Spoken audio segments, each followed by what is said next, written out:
what led you into an interest to our friend the Chupacabra? I think I've always been interested in the paranormal manifestations associated with the UFO phenomenon. Since I read John Keel's book, The Mothman Prophecies, back in the mid-'70s, when Chupacabras came around, or along rather, it was just the culmination of a number of strange events taking place in Puerto Rico for a number of years. The Chupacabras wave matured in 1995, but if you go back to 1991, you were already getting the mysterious mutilations of domestic animals. All right. We were not hearing about it back then, were we? No, you were not at all. Part of the problem is that this was simply considered domestic consumption by the island media. Of course, in 1989, you'd had the infamous fanged bird, or vampire bird, known as the Chupacabras, which caused some confusion.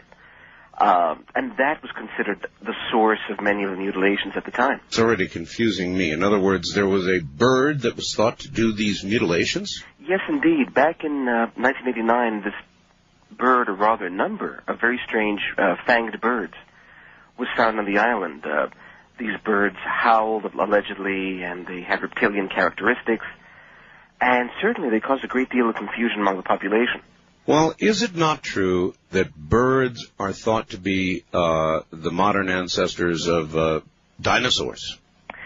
I believe I've heard that in National Geographic somewhere. Mm-hmm. Well, I can tell you that some of the birds out here in the area where I live look absolutely prehistoric. I mean, they look like throwbacks. They're gigantic. And when they want a movie with a really evil-looking bird, they come out here to Pahrump, Nevada, where I am, and they get them. They're gigantic. And they do look evil. At any rate, you said when you began commenting that you thought it was connected to the UFO phenomenon, or you suggested that it was connected to the UFO phenomenon. By that I mean the Chupacabra. But in fact, you don't really think it's connected to UFOs, do you? I've always felt that this is a strictly paranormal phenomenon in the same way that the Mothman was, that the Lizard Man in North Carolina. It belongs to that order of manifestations. But then again, I also believe that the UFO phenomenon, far from extraterrestrial, is also of paranormal origin. Well, Mothman and the rest of them, I don't know about those so much as I do the Chupacabra. I do know this. I've watched Spanish TV. I know you must know Linda Howe. I certainly do. I've had the pleasure. All right. Linda has been heavily investigating Chupacabra now for some time. And it seems very real, Scott. I mean, there are hundreds of animals that have died that they have documented. I've seen them on TV. I think it's most definitely real. Not only the number of animals in 5 different countries that have been shown and researched, and veterinarians have autopsied, and the whole 9 yards. Exactly. You also have the fact that the testimony is more often than not unimpeachable. Simply, these people have no idea why this has happened to them, why their livelihoods have been affected in such a manner. Well, when people hear about the Chupacabra, they chuckle and laugh. But in Mexico, for example, you don't get a lot of really good reactions when you talk about the Chupacabra. In other words, they're not laughing in Mexico. Precisely, nor were they laughing in Puerto Rico when things started there, nor were they laughing in December when the phenomenon moved on to Spain. Spain? Yes, indeed. In December of 1996. Spain? Yes, indeed. Spain and Portugal. And Portugal? Researcher Bruno Cardeñosa looked into not only the mutilation, but outright disappearance of entire flocks of sheep. The wildlife of Spain. Spain has no bears. Spain does not have any wolves anymore.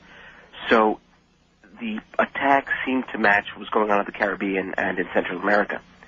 And they figured, well, this could be the Chupacabras. Well, do you believe that Chupacabra began in Puerto Rico? To all indications, yes.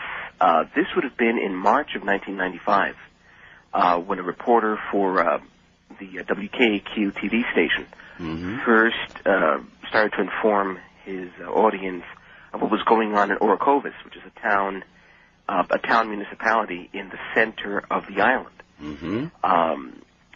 A number of sheep had been found completely drained of blood. People were seeing strange entities running around, entities corresponding to what we've come to know as the gray aliens, quote unquote. Well, here we go. UFO connection. Exactly. That's where you start getting this gray area, no pun intended, involving strange creatures, manifestations of earlier aberrant beings that were never seen again during the Chupacabra waves, tree-dwelling greys, for lack of a better description. Tree-dwelling greys that emitted the sibilant sounds and could mesmerize people. Let us tell everybody what we believe a Chupacabra looks like, based on a compilation of the descriptions or any photographs that exist. Oh, by the way, Scott, are there any what you would consider legitimate photographs of the Chupacabra? Not known to me. I don't think there's been a single photo. However, I think that the Chupacabra has attracted a cottage industry of its own in hoax photographs. Oh, I have any number of photographs on my website, and I treasure each and every one of them in their own way. But there's none that I would say, there it is, that's absolutely a Chupacabra. No, I feel that the best indication we have to go as to its image remains the identikit image put together by researcher Jorge Martin back in '95, based on the eyewitness testimony. What do we think? If there was a Chupacabra standing right in front of me, what would I be seeing? If what you saw matched the description given by all the other witnesses, exactly, you'd see a creature with a kangaroo-like body, a humanoid head with wraparound red eyes, would appear to be very small quills, vibrating quills running down its back, very scrawny, almost useless forearms, and certainly a membrane under its arms that enables it to fly. However, before we start saying that it flies like a bird, let's clarify that by saying that it has been seen to float in the air and take off. To float? Well, now, to float. That's not flying. Not flying, but nonetheless people say it has wings, quote unquote. It has a membrane under its arms. People have seen it float. They've seen it float across highways. They have seen it float into pens to extract animals. But nonetheless, I think people like to think, well, if it has wings, it's flying. So therefore, flight comes into question. Well, but floating is paranormal. Things don't float. They don't suspend in the air without apparent means of aerodynamic. I agree with you. It's just that flight has become a commonplace term to describe its motion in the air. People think, well, if it's in the air, it's flying. Therefore, you get so many descriptions. It flew here, it flew there, it flew over us, it landed in my backyard, and so forth. But they don't note it flapping its wings. It has never been seen flapping its wings. Certainly, if it had wings, they could not sustain its weight.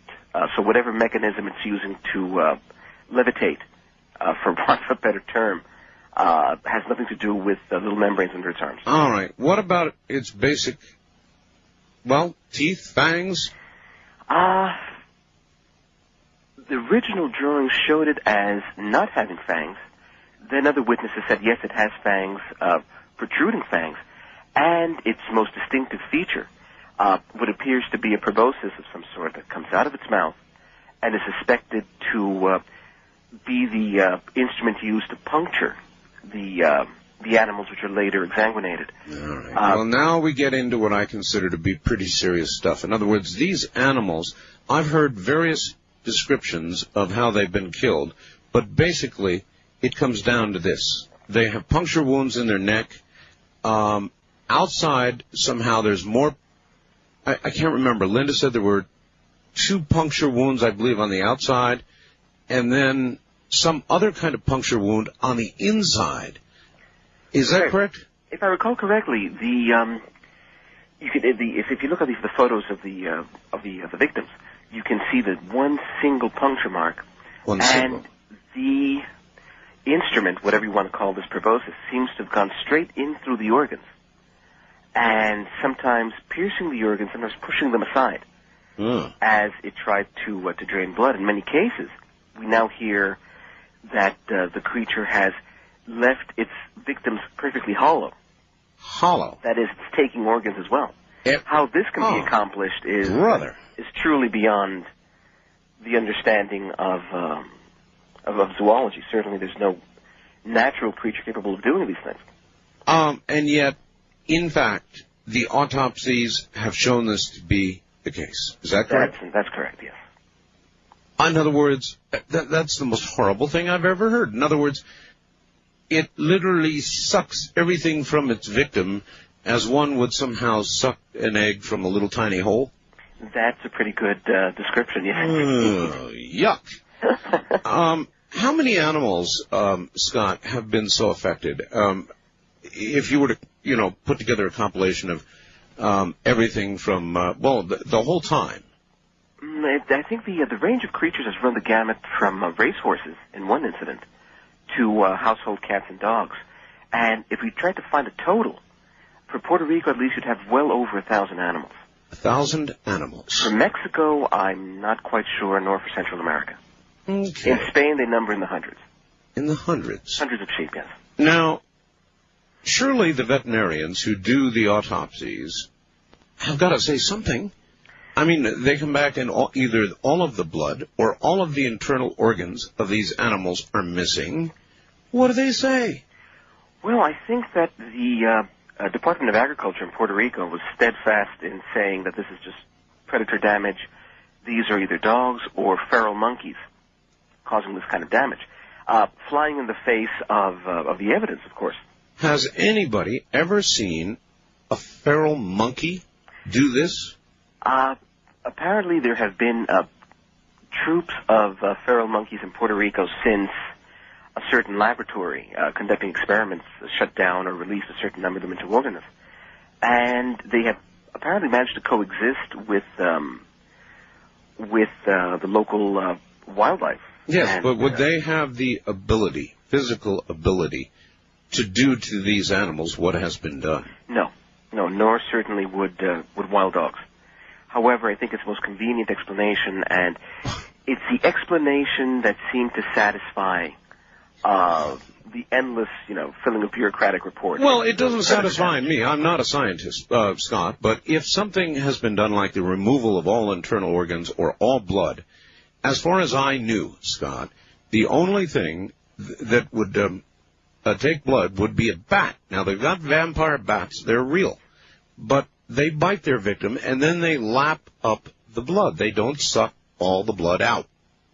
That's correct. And that also brings us to another interesting feature of chupacabras. Many times it would leave a very thick lather on its victims, even though it probably had not quite gotten a chance to drain of blood quite yet. A lather? A lather, yes. A very thick, viscous substance, which had many people thinking, well, yes, this is probably some sort of giant vampire bat that's come from South America. And, of course, you had a lot of the peasantry speculating as well, yes, well, we get a lot of strange things coming from Venezuela, things come in cargo ships, etc. So I think throughout the ordeal, you have the average person is trying to find a quote-unquote rational explanation. Back now to Scott Corrales, his book, soon to come out. Not out, by the way, Chupacabras and Other Mysteries. When will your book be available, incidentally? July 4th. July 4th? That's correct. That's patriotic date. It certainly is. Is it going to be available generally in bookstores, or will there be a number to call, or what? It will be available in bookstores. All right. Back to the Chupacabra. You have described this animal. What about the claws? It said three claws. Is that correct? That's correct. No one's ever seen it using them for any purpose. Apparently, its modus operandi for attacking animals is heavily based on mesmerizing them, and then proceeding to use this proboscis that it has, which in fact gave the chupacabras the name sacalenguas, or tongue sticker outer, in Central America, because that's exactly what I guess caught people's attention the most. Yes, well, I'm losing your organs and your blood, so it would get your attention. Has this animal, Scott, attacked any humans? You know, the very first reported human attack was in May of '96. The victim was a woman named Theodora Ayala in Mexico. But otherwise, there have been no attacks on humans. People claim to have been pursued by the Chupacabras, as in the case of two fishermen in Canóvanas, Puerto Rico. But fortunately, it's never demonstrated an interest in humans. It seems to concentrate on animals, which, curiously enough, and if you can allow a little bit of levity into the matter, was explained by a psychic who invited himself into Chupacabra's research, saying that human blood has had too many toxins in it, and Chupacabras preferred something less polluted. Oh, really? Great. You know, it sounds real, I'm afraid. No doubt we have toxins that would kill the little beastie. The other worrisome thing that I've heard about a chupacabra is its ability to go, some people have said, 50, 60 miles per hour. Is there anything to that? That's the first time I've heard. Certainly, I'd never heard that it had an endurance record or speed record either. Most of the cases that I've read about, the cases that I had the pleasure of assisting Jorge Martin with when I was in Puerto Rico, seemed to just involve the creature appeared, was either heard in the night emitting these horrifying screams, but no one ever saw it actually committing the crimes until much later. A gentleman named Daniel Santos saw it landing in its backyard. It simply came out of the sky, making a buzzing sound, rested on top of a boulder for a while before taking off again. Mm-hmm. But no one ever clocked it as it was flying by or anything. There are people who claim they have seen it scurrying across the road or by the road. Many human sightings. That is very correct. I think the very first sighting of that sort was in Canóvanas, where some people were waiting for the bus in the early afternoon, and they thought they saw a dog running toward them on all fours. And it happened to be the Chupacabras. People have seen it scurrying across Highway 3 in Puerto Rico, both daytime and at night. And I believe the same applies in Mexico. People have actually seen it engaging in, chicken crossing the road kind of behavior. Mm-hmm. However, at this point, I just want to add, the variety of sightings in Mexico became wildly different from the sightings in Puerto Rico at one point, where you actually had federales and municipal policemen taking pot shots at a gigantic winged humanoid creature, something like a Bigfoot with wings almost. And this creature was jumping fences and eluding the police. So we were getting a variety of different entities being seen in Mexico at some point. Mm-hmm. And even a bona fide vampire bat called the Vampiro spectre, which apparently has a tremendous wingspan, was also being seen in southern Mexico at the time. So whereas the Puerto Rican situation was rather controlled, you had the one perpetrator to deal with. Mexico was a free fire area. I take it you saw Jurassic Park. I certainly have, yes. Mm-hmm. I happen to know for a fact that our governments in general, have been experimenting with some rather unsavory things. What possibility is there that these animals, these aberrations, are out of a laboratory somewhere, rejects in some sort of perverted genetic research? Well, we could start by saying that the island of Puerto Rico has always been used for all kinds of research. Right. Radiation, thalidomide, all kinds of nasty things have been tested there. Mm-hmm. So it would not be surprising, given the track record, that such a thing could be produced there, although to what purpose remains a big question. What would anyone gain? Well, what do we gain by cloning, Scott? Well, I guess cloning, to digress here, would be probably a good way of someday being able to clone certain organs to reproduce organs for people who need transplants, etc. Mm. However, there has been talk, and certainly the book Chupacabras does mention this, a gentleman who claimed to have seen Chupacabras in Arizona or New Mexico That's right. in the 1950s. Yeah, oh, in the 50s? In the 50s, that's correct. In the 50s? In the 50s. The gentleman claims that he was a military policeman and that these creatures had actually been part of the quote-unquote cargo manifest of a crashed UFO. And see, here we go again. Now, you're kind of jumping around here with regard to the UFO connection. I'm trying to avoid it as much as possible. Well, it keeps on coming up. Well, is there a connection? I mean, what chance is there? You're leaning against it, but you kind of keep coming back to it. Okay, Dr. Rafael Lara, who's, I think, one of Mexico's foremost investigators in the Chupacabra subject, clearly said that at no point during the Chupacabra sightings in his country was there a single UFO sighting, and happening anywhere near where the events were taking place. Well, on the other hand, if a UFO dispensed or disgorged some, it may well be they began to mate and move. So that's also very possible. However, in Puerto Rico, we do get cases of UFO activity and Chupacabra's presence. But just to go back to the gentleman with the story about New Mexico or Arizona for a minute, he said the creatures developed a taste for blood and for sheep after being fed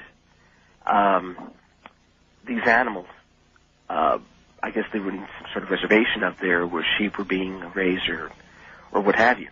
And this is a taste that developed as one animal they seemed to be able to consume without any problem. And it was a breeding pair, according to his testimony.